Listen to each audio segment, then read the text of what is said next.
Thanks, guys. Here with Alice Lee, who just won the rapid game against Irina Krush to take the lead in the match. Congrats, Alice. Thank you.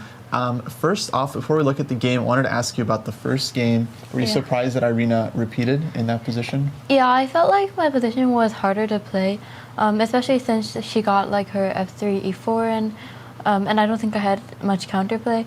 But on the other hand, I do think it was like kind of hard for her to find a move in that position. So, yeah, but I was pretty happy when she did repeat moves.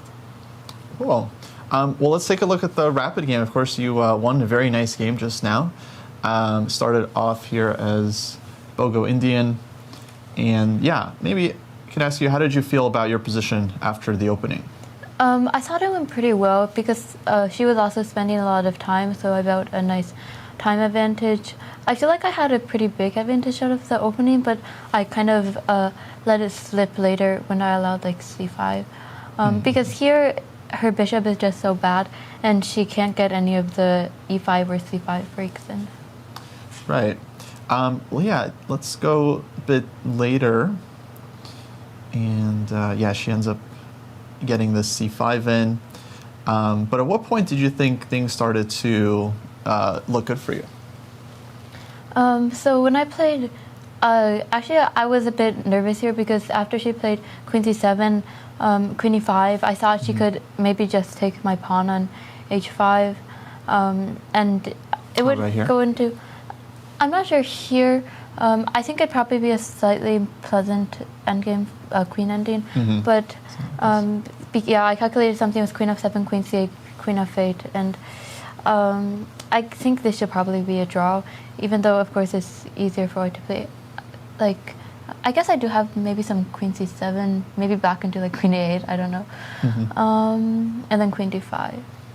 But yeah, I think once I was able to play b4, I really liked my position, and it was also because she moved her queen back to e7, and then it like wasn't attacking my h5 pawn. So here I thought that I had good winning chances.